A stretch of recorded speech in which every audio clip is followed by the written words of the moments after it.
greatest weapon of all. First step in solving any problem is recognizing there is one. It's time we started talking.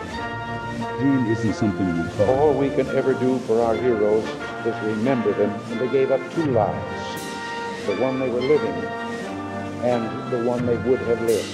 They gave up everything for our country, for us. They pray for freedom and justice. Some veterans not getting the timely care that they need. Less than 1% of Americans serving in uniform. Good news is that in recent years we've made historic investments to boost the VA budget. What is it? Why should we care? We should care about press freedom Because we were informed. In democratic societies, free, diverse, and pluralist media enable public debates and are essential checks You don't on look power. satisfied. Let's discuss.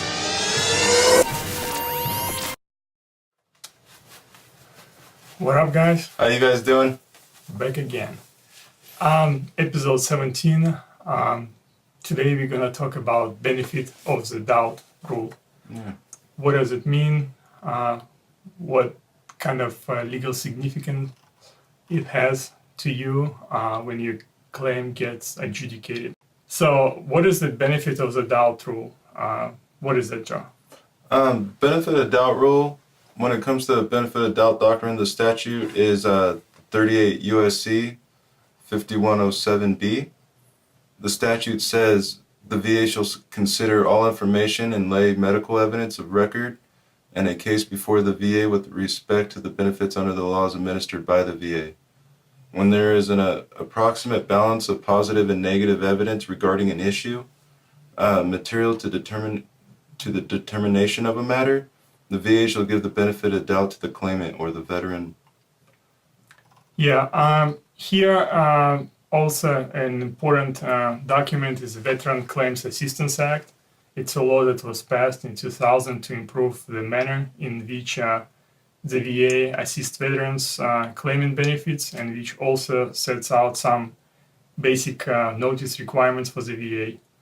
So it doesn't mean that VA interpretation of the benefit of the doubt is they doubt that the veteran is going to get any benefits. No, it's not like that. So don't get negative. But we'll talk about what it says in the VA regulation and the law and how to understand that actually doubt rule. Yeah. So a key difference between the VA benefit system and other federal benefit system is the standard for how convincing the evidence has to be in order to support an award. In legal terms, this is called the standard of proof or the evidentiary standard. Most people are familiar with the standard of proof of beyond a reasonable doubt in a criminal trial. This is a very high evidentiary standard. In the VA cases, the standard of proof is a preponderance of evidence. This is a very low and more easily met than the evidentiary standard because preponderance means the majority. An award should be granted when the evidence supporting a claim is ever so slightly more than the evidence against it. Another way of saying this is that the VA is supposed to grant an award unless it's more evidence against the claim that supports the claim. The preponderance of evidence standard leads directly to another important rule known as the benefit of doubt. That's what we're talking about today. The law requires that after consideration of all the evidence, if there's an approximate balance of positive and negative evidence, the benefit of doubt and resolving each such issue should be given to the claimant. In other words, if the VA finds that the evidence is equally divided between evidence supporting a claim and evidence against the claim, such as two conflicting medical opinions, the claimant gets the benefit of doubt of the positive evidence. For this reason, the rule is known as the tie goes to the runner rule, where the claimant is the runner. So if you're on the fence teetering left or right, it should fall in your favor. Mm-hmm. So anyone who watched the crime show on television knows that the standard of proof or evidentiary standards are required to convict someone of a crime. So as Joe said, this standard, VA standard, is much more lower than that. Yeah. So you don't have to show beyond a reasonable doubt the way the prosecutor has to show in order to send somebody to the jail. It's much more lower. So it falls under preponderance of the evidence, preponderance of the evidence the benefit of the doubt rule falls under that standard. So it's not as bad as it could be. Right. And thankfully. Yep. So this relaxed standard of proofs leads to what we call benefit of the doubt rule. The VA rule requires that after VA considers all evidence in the veteran's case, if it finds that the favorable and unfavorable evidence is approximately balanced. So let's say you got two opinions from two different doctors, one in your favor, another one is against you. VA should take the one that is in your favor. Yeah. So once again, what is a reasonable doubt? Yeah. It's defined as the consistently applied policy of the Department of Veterans Affairs to administer the law under a broad interpretation consistent with the facts shown in every case. When after careful consideration of all the procurable and assemblable data, a reasonable doubt arises regarding service origin, the degree of disability, or any other point such as doubt will be resolved in favor of the claimant. By reasonable doubt is meant one which exists because of an approximate balance of positive and negative evidence which does not satisfactorily prove or disprove the claim. It is a substantial doubt one within the range of possibility as distinguished from pure speculation or remote possibility. Let's take an example. Yeah. So what can actually happen? So let's say I got one evidence, like a lay evidence, let's say a body letter from my friend or from somebody who witnessed what happens during my time in service that is in my favor. I got opinion from my private doctor which goes against me, and I got an CNP exam. So CNP exam would be not in my favor. So what do you think I should expect? Yeah, more than likely in that case there would be a denial because you have two doctors disagreeing with it, even though your buddy was in service with you. Most of the time your buddy in service wasn't a doctor. So those doctors will have higher precedent over your buddy letter. Yeah, so most likely you'll have if you divide it into a percentage, let's say all those three documents would weigh like 100% on your claim, so you can divide it equally, like 30% each. But normally CNP would take more. It's normally more than 50%, but let's say it's 30 in this case. So 30 and 30 equals, or 33 and 33, but let's take 30 equals 60. So which outweighs that 30% of which is your body letter. Yeah. But that body letter gives you a chance to fight if you decide to. Definitely, because now if you have a doctor that will support you saying that is due to your service, now you have a shot. Yeah, now you have a shot. You can go to a different doctor which might support you, and you'll have more evidence to support your claim actually. Yeah. So, as been said, VA shall consider all information and lay and medical evidence of record in a case before the VA with respect to benefits under laws administered by the VA. So that's kind of wordy sentence, but that's actually what how VA actually defines benefit of a doubt. Yeah. And so when there is an approximate balance of positive and negative evidence, that's a key word. Approximate balance of positive and negative evidence regarding any issue material to the determination of a matter, the VA shall give the benefit of the doubt to the claimant, to you. Yeah. Wherever there's a statute, the particular government agency that is responsible for enforcing that law publishes a regulation. In VA benefit claims, we find the enabling regulations in the CFR, or the Code of Federal Regulations, in Chapter 38 of the Code of Federal Regulations. When it comes to the benefit of the doubt doctrine, also known as reasonable doubt doctrine, the CFR has a regulation instructing the VA how to enforce the law laid out in 38 USC 5107B and 38 CFR 3.102. And this states, reasonable doubt must be resolved in favor of the veteran when there is an approximate balance of positive and negative evidence regarding any issue material to the determining designation of a matter. But there's also more. Take a look at 38 CFR 4.3, which adds a little bit more information to help us understand what the benefit of doubt doctrine is about. When after careful consideration of all procurable and assemblable data, a reasonable doubt arises regarding the degree of disability, such doubt will be resolved in the favor of the claimant. If we blend all of this stuff together, and the statute and the regulations together, we come up with this key rule in the veteran's claims. This is what the benefit doubt rule really means. When all the procurable and assimilable data are in approximate balance, the tie goes to the veteran. It's that simple. Yeah, it's that simple. You got two piles, one in your favor, one's against it. So you want the pile that goes in your favor, you want that pile to be bigger. Yeah.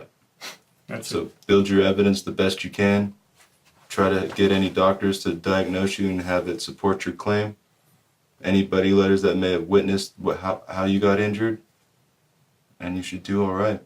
Yeah, and so you can label those files like plus, minus, support my claim, against my claim. Yeah. You can say all procurable and assembled data in my favor, all procurable and assembled data against me. So whatever you label those, but those in your favor, this pile got to be bigger. Yeah. And also, like going back to what we took as an example, when you have your body letter, you got CNP exam against you and a doctor exam against you. That body letter gives you an option to fight once you get denied. Because stronger evidence trumps the VA benefit of the doubt rule. So what is that stronger evidence? Where are we at? Yeah. Well, that stronger evidence trumps the VA benefit of the doubt rule. To get out of that required result, given the tie to the runner, as it were, the VA rater, DRO officer, or VA judge, need only to figure out the way to make sure that the greater weight of the evidence cuts against you. You got to, most likely, during appeal process, most likely you'll have to convince the judge that that letter from your body is much more important than CNP exam and the opinion from the doctor. Right. But there is no way you can, maybe there is a way, but I don't know any ways how to determine that this actually evidence before you go or after you go to CNP exam, that this evidence is much more stronger. Yeah. Unless you are a doctor or you know VA regulation back and forth, it's difficult. Yeah, because at the end of the day, you're going to need to get diagnosed. So you need some doctor to back you to some degree. Mm-hmm. And also, if you want to go a little bit in depth, you can look at appeals on some of the cases that's been presented to Board of the Board of Appeals. Board of Appeals, and some of those cases would have a reasoning how actually the judge look at your case and what actually he takes away from previous exams and what he actually thinks, how his thinking process goes. Yeah. So how to beat the VA benefit of the doubt rule? Because the veteran court gives the VA rater, the DRO, and the BVA judge a lot of discretion in weighing evidence, you don't want to have to hang your hat on the benefit of doubt rule doctrine. Remember, a crafty rater or BVA judge can find any kind of negative evidence that cuts against the claim. They sometimes use another veteran's medical evidence to do it.